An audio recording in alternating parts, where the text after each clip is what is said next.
Iran और Israel के युद्ध कभी भी बराबर का युद्ध नहीं था, यह सब लोग जानते हैं। क्योंकि एक तरफ दुनिया की महाशक्ति अमेरिका और उसका दोस्त इजराइल, और दूसरी तरफ बरसों से सैंक्शन लगे ईरान की इकोनॉमी। ऊपर से खेमनेई की मौत और उसके टॉप कमांडरों की मौत के बाद ऊपर से खेमनेई और उसके टॉप कमांडरों की मौत के बाद पश्चिमी मीडिया जोर जोर से चिल्लाने लगा इट्स ओवर। परंतु युद्ध के मैदान से जो खबरें अब सामने आने लगी है, उनको देख के आपको क्या लगता है? क्या यूएस और इजराइल ने ईरान की ताकत को आंकने में गलती कर दी? क्या खेमनेई की मौत के बाद खेमनेई की मौत ने ईरान को एकजुट कर दिया? लेकिन ईरान ने अपने नेता की शहादत को अपनी ताकत बना लिया और वो पलटा किया जिसकी किसी ने कल्पना भी नहीं की थी। ईरान ने ऑपरेशन ट्रूथफुल 4 में जो जवाबी हमले किए, उससे अमेरिका और इजराइल हैरान रह गए।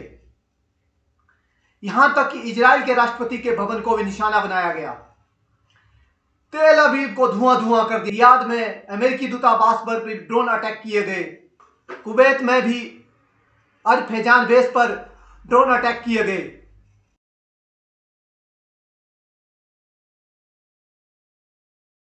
कुवैत के आसमान से 3 F-15 ईगल विमान आग का गोला गिरते हुए नीचे दिखाई दिए, जो अमेरिकी तकनीकी श्रेष्ठता पर सवाल उठाते हैं।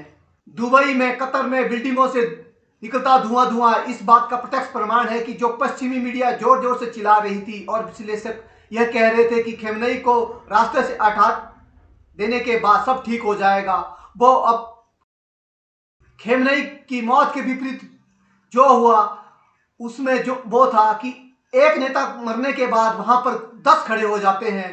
अब ईरान का युवा अपने देश के लिए एकजुट होकर खड़ा हो रहा है। क्या ईरान के रेवोल्यूशन गार्ड और युवा अपने देश के अस्तित्व के लिए लड़ने के लिए उठ खड़े हुए हैं? पश्चिमी विश्लेषक और मीडिया अब यह कहने लगी है कि ट्रंप ने और इजराइल ने अपने ईगो के लिए दुनिया को वर्ल्ड वॉर 3 की आग में झोंक दिया है। अब सवाल यह उठते हैं कि यह युद्ध रशिया और यूक्रेन की तरह लंबा खिंच जाएगा? क्या अमेरिका और इजराइल ने ईरान की ताकत को आंकने